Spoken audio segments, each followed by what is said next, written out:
Chapter 69. The Funeral. Haul in the chains, let the carcass go astern. The vast tackles have now done their duty. The peeled white body of the beheaded whale flashes like a marble sepulchre.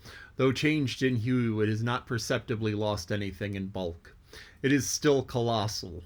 Slowly it floats more and more away, the water round it torn and splashed by the insatiate sharks, and the air above vexed with rapacious flights of screaming fowls, whose beaks are like so many insulting poignards in the whale. The vast white headless phantom floats further and further from the ship, and every rod that it so floats, what seem square roods of sharks and cubic roods of fowls augment the murderous din. For hours and hours from the almost stationary ship that hideous sight is seen. Beneath the unclouded and mild azure sky, upon the fair face of the pleasant sea, wafted by the joyous breezes, that great mass of death floats on, till lost in infinite perspectives. There is a most doleful and most mocking funeral. These sea vultures in all pious mourning, the air sharks all punctulous in black or speckled. And life, but few of them would have helped the whale, I ween, if peradventure he had needed it. But upon the banquet of his funeral they most piously do pounce.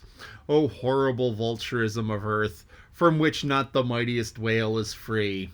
Nor is this the end. Desecrated as the body is, a vengeful ghost survives and hovers over it to scare. Espied by some timid man of war or blundering discovery vessel from afar, when the distance obscuring the swarming fowls nevertheless still shows the white mass floating in the sun, and the white spray heaving against it. Straightway the whale's unharming corpse with trembling fingers is set down in the log. Shoals, rocks, and breakers hereabouts, beware. And for years afterwards, perhaps ships shun the place, leaping over it as silly sheep leap over a vacuum, because their leader originally leaped there when a stick was held. There's your law of precedence. There's your utility of traditions. There's the story of your obstinate survival of old beliefs never bottomed on the earth, and now not even hovering in the air. There's orthodoxy. Thus, while in life the great whale's body may have been a real terror to his foes, in death his ghost becomes a powerless panic to the world. Are you a believer in ghosts, my friends? There are other ghosts than the Cock Lane one, and far deeper men than Dr. Johnson who believe in them. This is the end of chapter 69. Now, they talk about the whale's funeral. So this is the funeral for the whale, and it's pretty much they unhook it from the ship, and the ship sails off, and the body just kind of floats there. And talks about how the sharks and the birds are feasting on this thing still while it's floating there, and how they wouldn't have done a single thing for it while it was alive, but now they, of course, attend the funeral and eat the dishes. And, there are people like that all over the place where, they know that there's going to be a funeral dinner, they show up and eat. So that's just kind of terrible. But there are people who do that, and, you got to let them do it. Anyway, they aren't the only ones who eat the whales. Because after the whale's body is stripped and starts falling apart, you have the outer muscle mass and what fat there is left in it. And that kind of floats. But once the body tears apart, the bones just fall out. And so you have these bits of whale body that just kind of wash up on shore after they've been eaten and clawed at and whatever. And it's this weird sort of funky mess of meat. And it's sometimes called a globster. Just because it looks like this glob of stuff, and no one really knew what it was until they sat down and did DNA analysis and goes, hey, that's a whale. Anyway, but the bones sink to the bottom of the ocean. And down at the bottom of the ocean, there is not much life, because there is no sun. And what little sun there pretty much is no sun. The stuff at the bottom of the ocean pretty much lives almost exclusively on what falls from above. So you have the whales floating around, and then the bones drop, and the bones fall a mile all the way down to the bottom of the ocean. And the few places down at the deep, deep depths of the ocean where there is life, where there is significant amount of life, is at thermal vents along uh, where the earth is cracked open a little bit, and you have hot water escaping. Because what happens is the earth cracks open a little bit as as the plates are spreading, as things are moving around, and you have these places where you have a hole. And if it's a big hole, lava comes up and you have an island. But if it's a little hole, the water seeps down in, gets really hot, boils, and comes up. And as it boils and comes up, it picks up sulfur, it picks up metal, it picks up all sorts of little things. And there are some bacteria that work with sulfur instead of oxygen, because all of the oxygen under the bottom of the ocean is bound up in water, bound up in other things. But so it takes sulfur and it uses the sulfur to reduce the metal. And so it has this whole different complex cycle. And you have some things called tube worms or annelids that feast on the bacteria. And you have some clams down there also that feast on this bacteria. And the bacteria kind of serves to keep the life cycle going down there. But the scientists always wondered, well, you have these thermal vents. They're like thousands of miles apart. And how do things get from the thermal vent to another thermal vent? Because the distance is just so incredibly huge.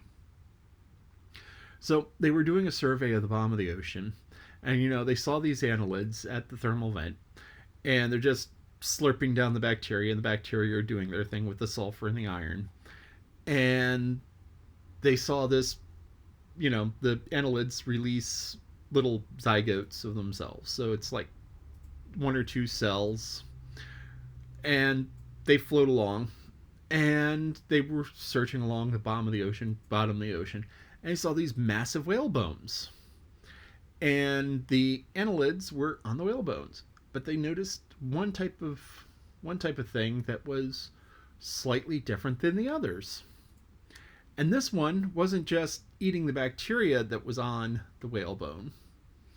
It was actually eating the whalebone. And so they called it an Osedax muciflores, which is the scientific name, and it means bone-eating snot flower. Because the tube worms have this tube. It's the kind of shell that they make. It protects the body. And up at the top of the body, they have these little fingers that go and they grab at the water and they pull in nutrients that way.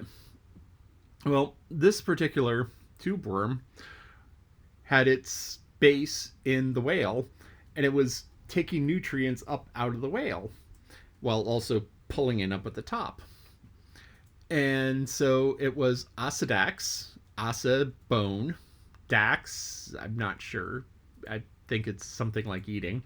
And then you have muciflores. Musa is like mucus or snot. Floric, flower. So it's the bone-eating snot flower. And this made a popular scientific article many 5-10 years ago because, hey, it's funny, a bone-eating snot flower. And so here you had as I said, the bone-eating snot flower. It actually made it into an episode of a TV show called Bones. Now, Bones was a police procedural, one of those TV shows where they solve crimes by using science or sciencey stuff. And Bones is all about an anthropologist who studies bones and says, oh, yeah, you see this cut in the bone, it was made by this type of knife. You can tell by the shape of the cut here and the angle of the attack and all of that stuff. And it was based on a series of novels. And the novels were written by an actual forensic anthropologist up in Canada who helps out the Mounties. And so she wrote about her fake doctor who helps out the FBI and writes books about the Canadian doctor. So you have an author writing a book about someone who's writing a book about her. which is this weird kind of level of meta, but the show is entertaining, and the bone-eating snotflower made it into it. Another thing that was kind of funny in this talks about the sheep jumping over nothingness because the leader jumped over a stick. And this is a really fun demonstration. I saw it once, I've heard about it before. But you have sheep running in a row, and the sheep follow the leader. And so you have sheep following sheep, following sheep, following sheep. But if you take a stick and you put it in front of the front one jumps over it. And then you pull the stick away, and the second sheep jumps because it saw the first sheep jump. And you could walk away from this, and the sheep will just be jumping at that particular place just because the first one jumped there. So the second one jumps there, thinking that there was some reason for the first one to jump, so it just jumps. And this goes on and on and on. So this is kind of like the story with the monkeys, but with the banana, but far, far less cruel. It's still just as amusing. So it's, the sheep will jump where a previous sheep has jumped. And here it's talking about ships where the ships see the white carcass of the whale, the stripped carcass of the whale floating there. And they see waves smashing against it. It goes, oh, shoal breakers, watch out here. So they'll avoid the area because they think there's a small island there. And where there's one small island, there's probably 2 or 5 or 10. And that's not something you want to blunder into in the middle of the night in a ship, because that's a good way to sink.